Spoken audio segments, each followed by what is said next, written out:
Hi students, welcome to English Madhyam. तो आज का हमारा पैसेज है एड्रेसिंग इंडियाज जॉब्स क्राइसिस। ठीक है, चलिए देखते हैं किसके बारे में। Any nation that aspires to be a super power, कह रहा है कि कोई भी नेशन, कोई भी राष्ट्र जिसकी इच्छा है कि वो एक सुपर पावर बने, must be backed by its youth. तो उसको अपनी जो युवा शक्ति है उसका सपोर्ट होना बहुत ज़्यादा जरूरी है। दैट इज मीनिंगफुली एम्प्लॉयड, और एक ऐसे यूथ का सपोर्ट बैकअप जरूरी है जो कि सही से एम्प्लॉयड हो, मतलब अपनी जो उसकी जो जिंदगी चल रही है वो स्टेबल हो, and has a positive mindset, और उसकी पॉजिटिव थिंकिंग हो। Indeed India is one of the youngest nation of the world, has a sizeable youthful energy. कह रहा है कि ये बात जोर देते हुए बोल रहा है इंडीड कि इंडिया जो है वो यंगेस्ट नेशन में से एक है दुनिया में जिसकी काफ़ी ज़्यादा, उसके पास काफ़ी ज़्यादा यूथफुल एनर्जी है। But if it is not engage in constructive work, कह रहा है कि अगर ये जो हमारी यूथफुल एनर्जी है इतनी सारी, अगर वो सही कामों में नहीं लगी, प्रोडक्टिव वर्क में नहीं लगी, there is a high chance, तो बहुत ज़्यादा चांस है ऑफ इट्स गोइंग वेवर्ड, कि ये भटक सकते हैं। वेवर्ड मतलब भटक जाना अपने रास्ते से। तो ये जो युवा एनर्जी है, अगर ये सही कामों में नहीं लगी तो इसके चांसेस बहुत ज़्यादा हैं कि इनकी जो जिंदगी है वो भटक जाएगी। In keeping with his commitment to provide jobs, कह रहा है कि जो प्रॉमिस किया था जॉब्स को प्रोवाइड करने का, उसको ध्यान में रखते हुए prime minister Narendra Modi presided over the 19th edition of the Rozgar Mela. प्रधानमंत्री नरेंद्र मोदी ने 19वें एडिशन का जो कि रोजगार मेला का था उसको लीड किया। डिस्ट्रीब्यूटिंग, प्रेसाइडेड ओवर का मतलब होता है नेतृत्व करना, ठीक है। Distributing appointment letters to over 51,000 freshly recruited government employees, और उन्होंने अपॉइंटमेंट लेटर्स को बांटा किसको, 91,000 जो फ्रेशली रिक्रूटेड गवर्नमेंट एम्प्लॉयज थे उनको, across 47 location nation wide, 47 location में पूरे देश भर में। द सेरेमनी वॉज वार्म, कह रहा है कि जो समारोह हुआ था वो काफ़ी बढ़िया हुआ था, काफ़ी उसमें अपनापन था, है ना, लोगों की इमोशंस थे। द इंटेंट, कह रहा है कि जो सरकार का इंटेंट है, एक तरीके से जो इरादा है, नो डाउट, उसमें कोई संदेह नहीं है कि वो एक जेन्युइन है, मतलब उनका जो इंटेंट है वो अच्छा है। But the arithmetic is brutal, लेकिन जो हमारे सामने आंकड़े हैं वो बहुत ही ज़्यादा खराब हैं, बहुत ही ज़्यादा कठोर हैं। इंडिया एड्स रफली a million young people to its work force every single month, कह रहा है कि भारत जो है वो कम से कम 10 लाख नौजवान अपनी वर्क फोर्स में हर महीने जोड़ता है। 51,000 government post distributed once every month is a gesture not a solution. कह रहा है कि 51,000 जो गवर्नमेंट जॉब है जो कि कई महीनों में एक ही बार डिस्ट्रीब्यूट की गई हैं, बांटी गई हैं, वो एक जेस्चर तो है, एक अच्छा गुड जेस्चर जो है, मतलब एक तरीके से दिखावे के लिए तो ठीक है, मगर जो इसका कोई समाधान नहीं है, मतलब ये कोई सॉल्यूशन नहीं है इतनी बड़ी क्राइसिस का। Youth unemployment in India stood at 15.2% as of March 2026, कह रहा है कि मार्च 2026 तक जो भारत का अनएम्प्लॉयमेंट है, यूथ में जितने अनएम्प्लॉयमेंट रेट है एक तरीके से कह सकते हैं, वो कितना है, 15.2% है, up from lows of 13.8% just a year earlier. कह रहा है कि एक साल पहले इसी समय मार्च 2026 में 13.8% था, जो कि बढ़ के अब कितना हो गया, 15.2% हो गया है। With young women faring far worse at nearly 18%, जिसमें ये जो हमारी यंग वुमेन है उनकी जो स्थिति है वो बहुत ज़्यादा खराब है। फेयरिंग मतलब जो उनकी स्थिति है बहुत ज़्यादा खराब है, वो लगभग उनकी 18% जो है अनएम्प्लॉयमेंट रेट है। The centre for monitoring Indian economy, कह रहा है कि जो centre for monitoring Indian economy है, एन इंडिपेंडेंट बॉडी, एक इंडिपेंडेंट बॉडी है, हैज़ कंसिस्टेंटली प्लेस्ड अनएम्प्लॉयमेंट, जिन्होंने लगातार जो अनएम्प्लॉयमेंट रेट है वो 7 से 8% के बीच में दी है। More than double the governments own survey figure, जो कि गवर्नमेंट के खुद का जो फिगर है उससे डबल से ज़्यादा है।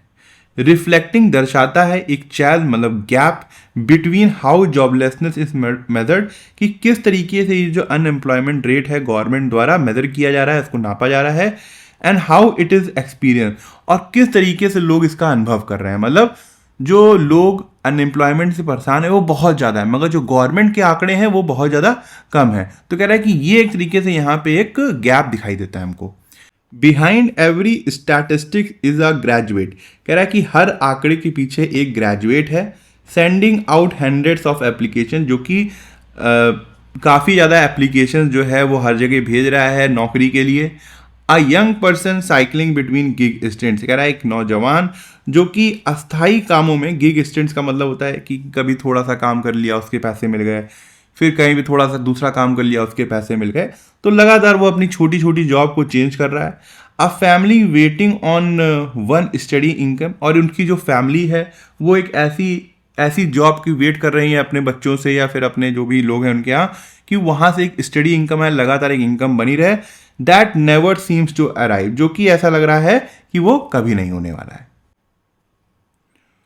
Over 30 lakh vacancies remains Anfield इन सेंट्रल गवर्नमेंट डिपार्टमेंट्स अलोन, कह रहा है कि 30 लाख से ज़्यादा जो वैकेंसीज हैं वो अभी भी अनफिल्ड है, उसको भरा नहीं गया है सेंट्रल गवर्नमेंट डिपार्टमेंट्स में।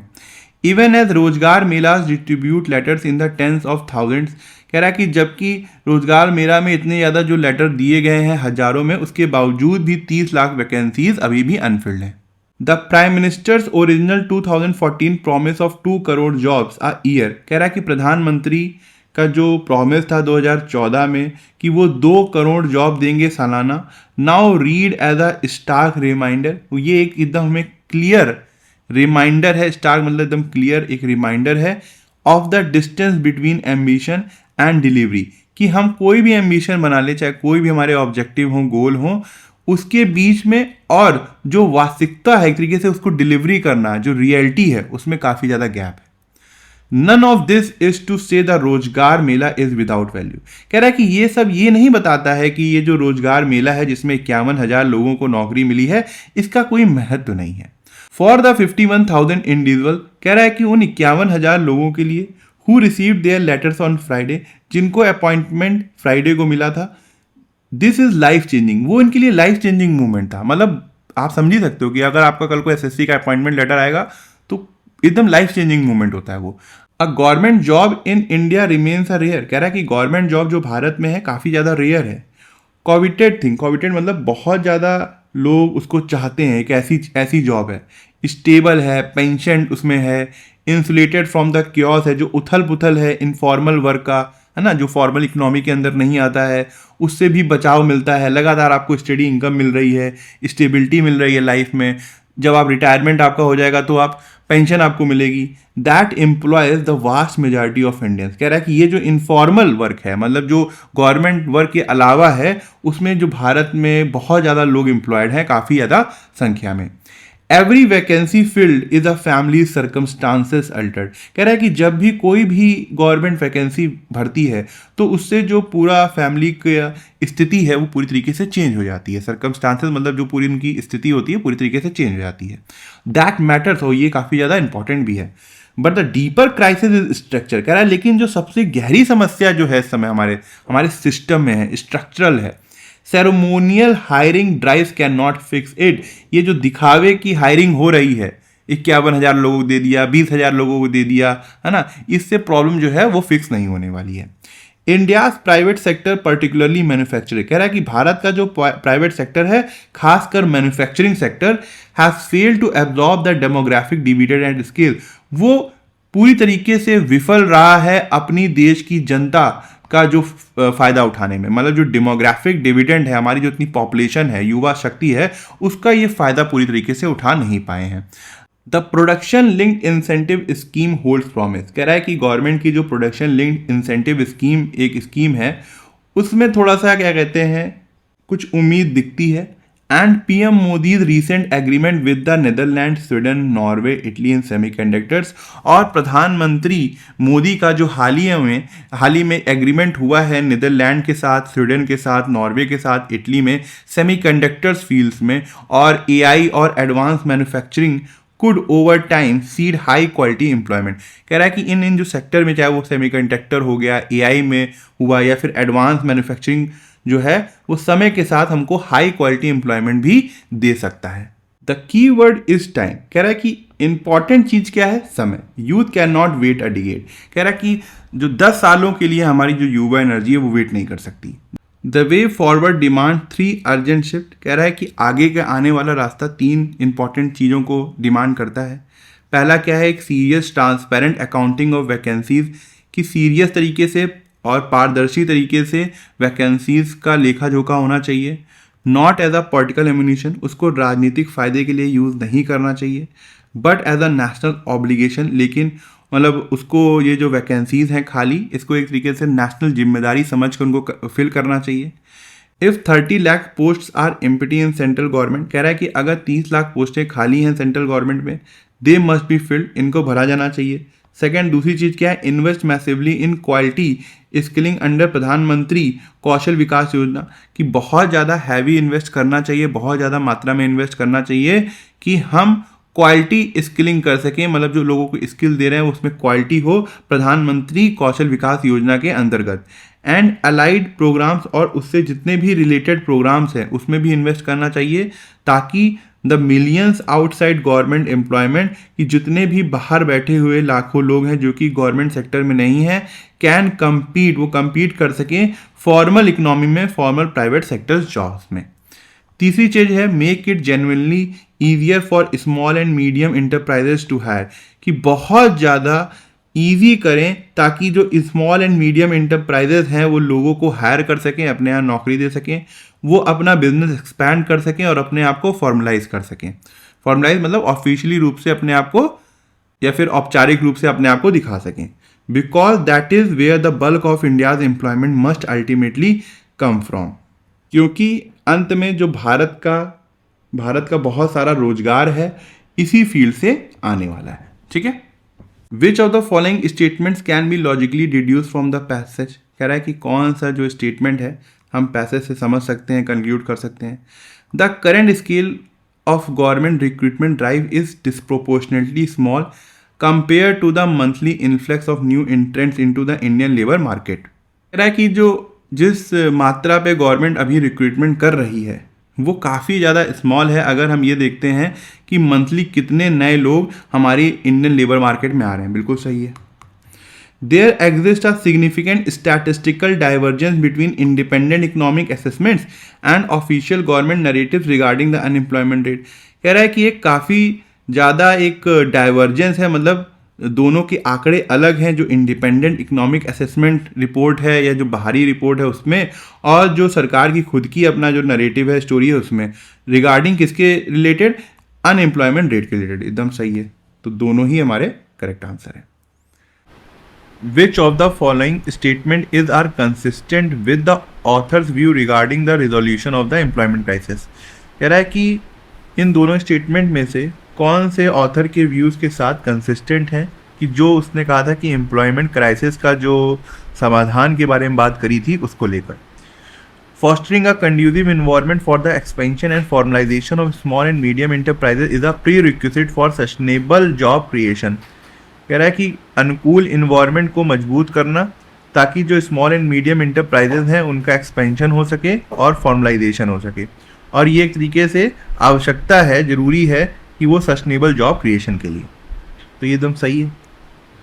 Strategic international collaboration in cutting edge technology would provide relief required to stabilise the rising youth unemployment rate.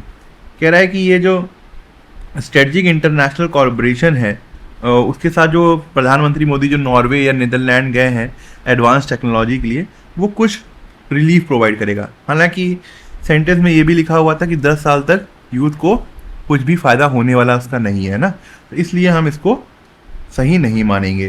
क्यों? क्योंकि रिलीफ तो नहीं दे पाएगा, क्योंकि इसको कम से कम आने में करने में बहुत ज़्यादा समय लग जाएगा, और अभी जो समस्या है अनएम्प्लॉयमेंट की उसमें कोई भी हमें राहत नहीं मिलेगी।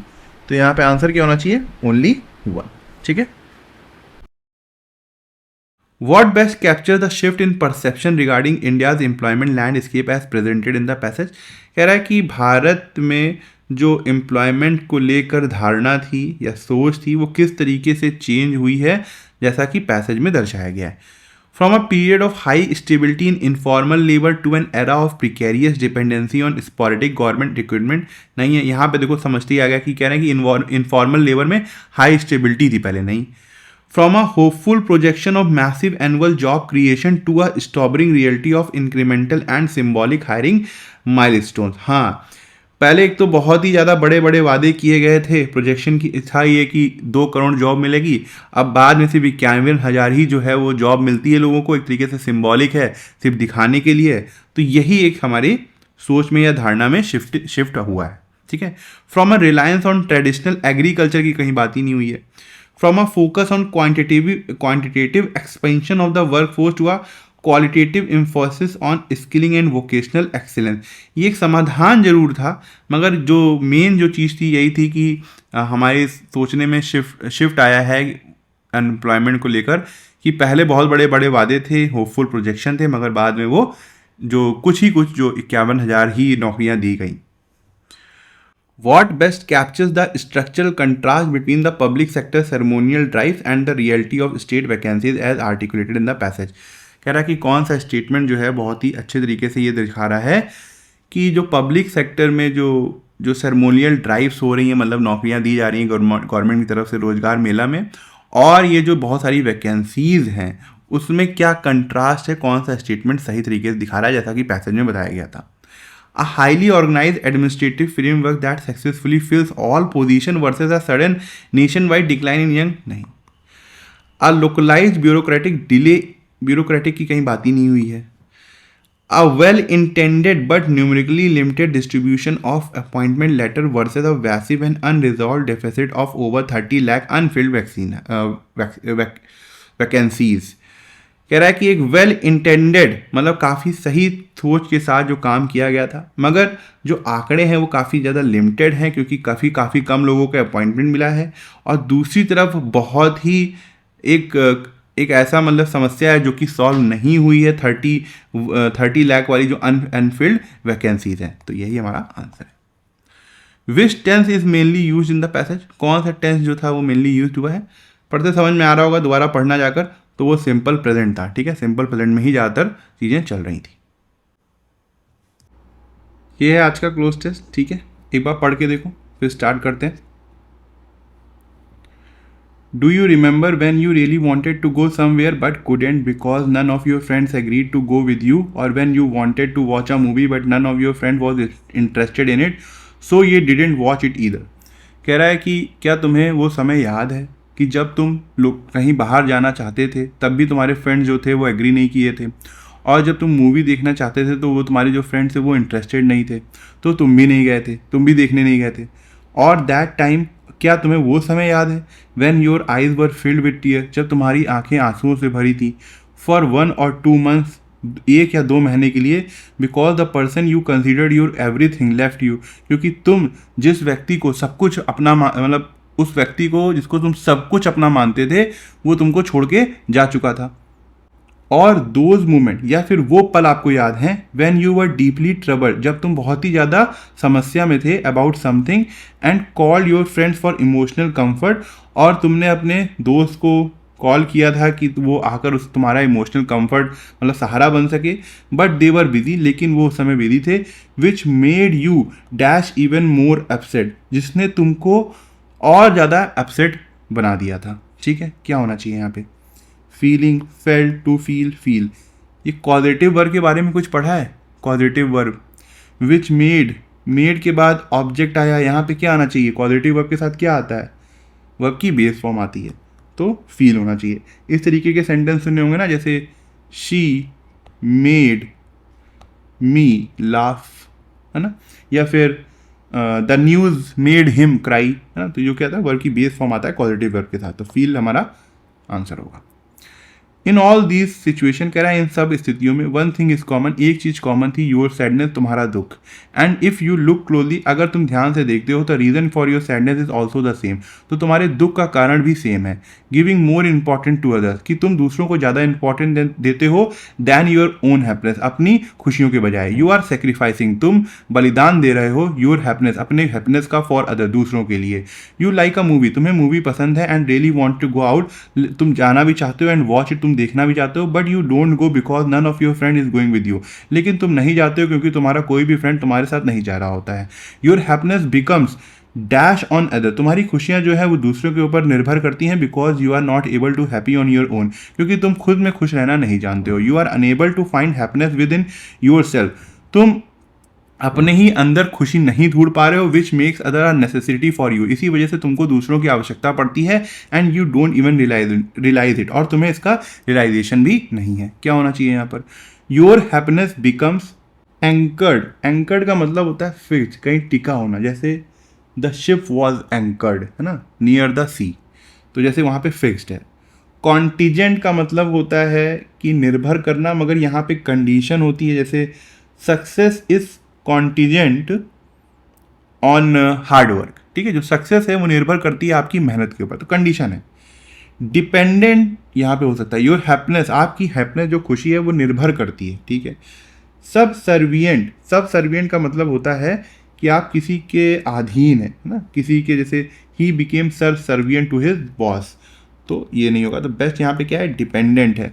Your happiness becomes dependent on other, दूसरों के ऊपर निर्भर करती है, because you are not able to be happy on your own. There is nothing wrong with seeking the company of friends, कह रहा है कि इसमें कुछ गलत नहीं है अगर आप अपने दोस्तों के साथ रहना चाहते हैं। Humans are called social animal, human जो है उनको सोशल एनिमल्स कहा ही गया है। एंड इंट्रैक्शन इज नेसेसरी, और दूसरों लोगों के साथ जो मेल जोल है, इंट्रैक्शन है, वो जरूरी भी है। Having friends dash important, friends का होना भी इंपॉर्टेंट है, but the problem arises when you become heavily dependent on, लेकिन समस्या तब आती है जब आप उनके ऊपर बहुत ज़्यादा निर्भर करते हैं फॉर योर हैप्पीनेस, अपनी खुशी के लिए। हैविंग फ्रेंड्स क्या है? ये सिंगुलर सब्जेक्ट है। हैविंग फ्रेंड इज इंपॉर्टेंट, मतलब फ्रेंड्स का होना एक आइडिया है, फ्रेंड्स का होना इंपॉर्टेंट है। तो यहाँ पे ये नहीं है कि फ्रेंड देख के having friends are important, important है कि फ्रेंड्स हमारे हों, तो आर नहीं होगा यहाँ पे, बेस्ट क्या होगा? इज। वर्ग का कोई मतलब नहीं है क्योंकि प्रेजेंट में चल रहा है पूरा, हैज़ का यहाँ कोई मतलब नहीं है, तो बेस्ट क्या होगा? इज होगा, ठीक है।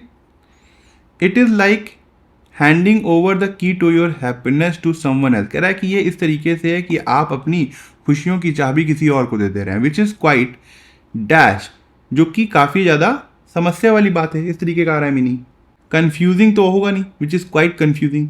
कैलामिटस का मतलब होता है बहुत ज़्यादा विनाशकारी, डिजास्ट्रस। प्रॉब्लमैटिक समस्या वाला है। डेट्रीमेंटल का ही मतलब होता है जो हार्मफुल होता है ना, डेट्रीमेंटल इफेक्ट सुना होगा, डेट्रीमेंटल इफेक्ट्स ऑफ डिजीज़ या फिर पॉल्यूशन, डेट्रीमेंटल पॉल्यूशन के साथ ज़्यादा आता है। तो सी जो है ये हमारा सही है, which is quite problematic. Make friends but keep the key to your happiness with yourself, दोस्त बनाओ लेकिन जो अपनी खुशियों की चाबी है वो अपने पास ही रखो, मतलब अपने ऊपर कंट्रोल खुद रखो। This will happen when you are happy in your own company, when you realize that your friends are a dash not a necessity. कह रहा है कि ऐसा तब होगा जब आप अपने में ही खुश होंगे, और when you realize, तब आपको ये रियलाइज होगा that your friend, कि आपके जो फ्रेंड्स हैं वो आवश्यकता नहीं है, वो क्या है? रिवॉर्ड है, बोनस है, चॉइस है, गिफ्ट है। रिवॉर्ड का मतलब प्राइज होता है, तो फ्रेंड्स के साथ तो नहीं हो सकता। बोनस एक एक्स्ट्रा मतलब चीज़ है कि आपके पास फ्रेंड है तो आप एक बोनस है कि हाँ आप और भी ज़्यादा लोगों के साथ मिल सकते हैं, खुशी के साथ साथ एक बोनस भी हो सकता है। चॉइस जो है विकल्प उतना अच्छा कंटेक्स्ट मैच नहीं कर रहा है, गिफ्ट भी नहीं होगा यहाँ पर, बेस्ट यहाँ पे बोनस होगा कंटेक्स्ट के हिसाब से। Your friends are a bonus not a necessity. Question 11 देखो, पैरादम्बल है, S1 फिक्स है, S6 फिक्स है। The purely mathematical approach of comparing expected investment returns with the loan interest rate often ignores a critical real world factor, income variability। कह रहा है कि ये जो मैथमेटिकल अप्रोच है, तरीका है कंपेयर करने का कि आपने जो इन्वेस्टमेंट किया है उसका रिटर्न्स कितना होगा, साथ ही साथ जो आपने लोन लिया है उसका इंटरेस्ट रेट क्या होगा, ये कई बार ये जो अप्रोच है वो इग्नोर कर देती है जो भी क्रिटिकल रियल वर्ल्ड फैक्टर्स हैं उनको, जैसे कि इनकम वेरिएबिलिटी, इनकम के ऊपर उतार चढ़ाव, ठीक है। कॉन्सिक्वेंटली, परिणाम स्वरूप, under these specific circumstances, in specific conditions में, choosing to prepay the loan become the most financially sound and emotionally optimal decision, कि लोन को पूरी तरीके से पे कर देना, यही सबसे बढ़िया एक आर्थिक डिसीजन होता है और काफ़ी सही डिसीजन होता है, ठीक है, ऐसे समय में। For instance, imagine your current employment is an industry that has recently faced massive technological disruption because of AI। कह रहा है कि ये इमेजिन करो कि जहाँ पे तुम काम कर रहे हो जिस इंडस्ट्री में, उसमें एक बहुत ही ज़्यादा टेक्नोलॉजिकल बाधाएं आ रही हैं क्योंकि एआई की वजह से, ठीक है। इन सच अ वॉलेटाइल सिचुएशन, इस उथल पुथल जैसी स्थिति में, if you naturally feel anxious about the stability of your future income, कि तुम्हें काफ़ी ज़्यादा चिंता हो रही है अपनी इनकम की स्टेबिलिटी को लेकर, you will likely B uncomfortable carrying a heavy loan, तो तुम शायद उतने ज़्यादा कंफर्टेबल नहीं होगे हैवी लोन लेने में। अलॉन्ग साइड, साथ ही साथ, दिस डिस्कम्फर्ट विद डेप्थ, इतने उधार के साथ, your financial anxiety also make it's highly unlikely that you will invest your unexpected cash aggressively, तो जो तुम्हारी आर्थिक चिंताएं होंगी शायद ही तुम बहुत ज़्यादा इन्वेस्ट करो अपने कैश को।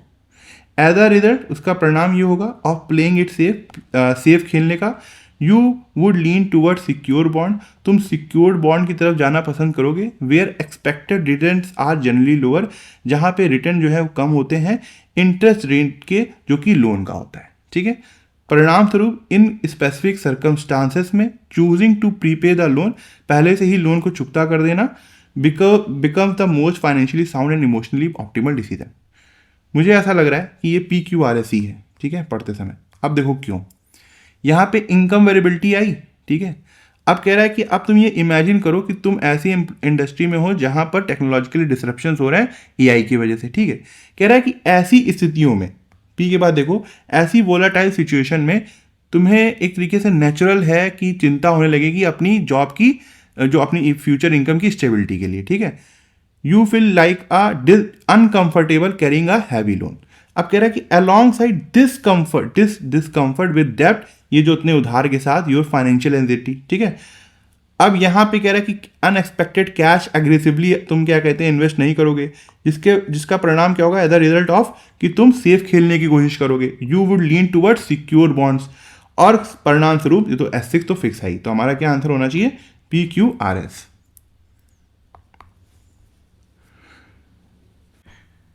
ये भी पैराजम्बल है, ठीक है, एक बार खुद से ट्राई करो, ये ऑप्शन दिए हुए हैं, इसको एकदम शॉर्ट में करते हैं, कैसे करते हैं एग्जाम में देखो। पहला सेंटेंस पढ़ा, पूरा पढ़ने की जरूरत नहीं है। A major catalyst for this sharp rise, तो मैं ये थोड़ा सा कीवर्ड को देखो, एक बार हल्का सा ग्लांस दो, catalyst, sharp rise, LPG supply, crisis, खत्म। Severely disrupted operation, food industry, खत्म। समझ में आ गया, समझ में आया कि नहीं आया, तो जो क्या होना चाहिए सेंटेंस, बस खत्म। दिस शार्प राइज, कौन सा शार्प राइज, ये पहला नहीं हो सकता। From middle class families, IT professional dependent हैं डेली के खाने पे, जो टेक अवेज, पीपल पूरे स्टेट में, cost of putting food table Ryzen, मतलब खाना जो लाना अपनी टेबल पे बहुत ज़्यादा उसकी कॉस्ट बढ़ चुकी है। Unable absorb cost longer, smaller road side recently followed suit revise their rates upward to, इसका मतलब वो इस प्रेशर को झेल नहीं पा रहे हैं, उन्होंने अपने प्राइस बढ़ा दिए। शॉर्ट में समरी होगी ना एक। इस क्राइसिस के दौरान larger food chain manage better due to their scale, जो बड़े बड़े फूड चेन थे उन्होंने अपने आप को संभाल लिया क्योंकि जो उनकी स्केल थी काफ़ी बड़ी थी, मतलब उनके जो बिजनेस था काफ़ी बड़ा था। देवर आयरनिकली, मगर विडम्बना ये है कि उन्होंने पहले थे जिन्होंने मेन्यू प्राइजेस को बढ़ा दिया एंड रिड्यूस पोर्शन साइजेस, ठीक। क्या होना चाहिए, दिस शार्प की वजह से तो ये नहीं आएगा। Unable to absorb the mounting operation con any longer, इसमें क्या ये पहला सेंटेंस लग रहा है, अनेबल कौन नहीं एब्जॉर्ब कर पा रहा है, नहीं होगा। ड्यूरिंग दिस क्राइसिस, इस क्राइसिस के दौरान, लार्जर फूड चेन्स, अब यहाँ पे ये भी नहीं होगा, तो पहला सेंटेंस क्या होना चाहिए, बी होना चाहिए।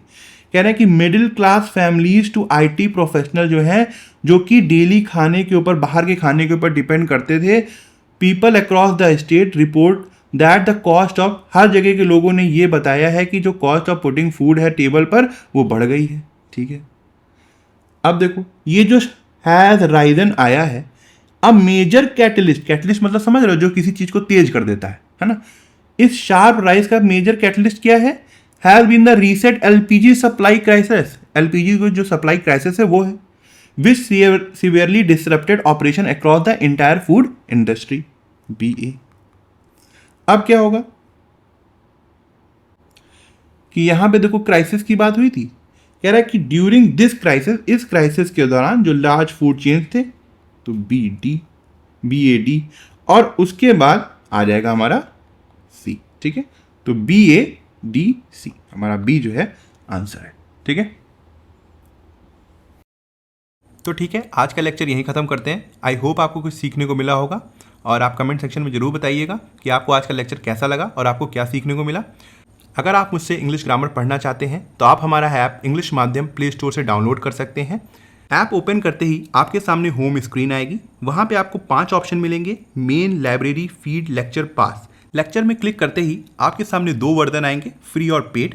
पेड में क्लिक करते ही आपके सामने इंग्लिश ग्रामर का एक सेक्शन आएगा, जहाँ पे मैंने इंग्लिश SSC के लिए बहुत ही डिटेल में बताया हुआ है और बहुत ही सिंपल लैंग्वेज में बताया है, जो कि आपके कॉन्सेप्ट्स को और अच्छा करेगा और आपको अच्छे मार्क्स लाने में हेल्प करेगा। तब तक के लिए प्रैक्टिस करते रहिए। Thank you so much for watching this video.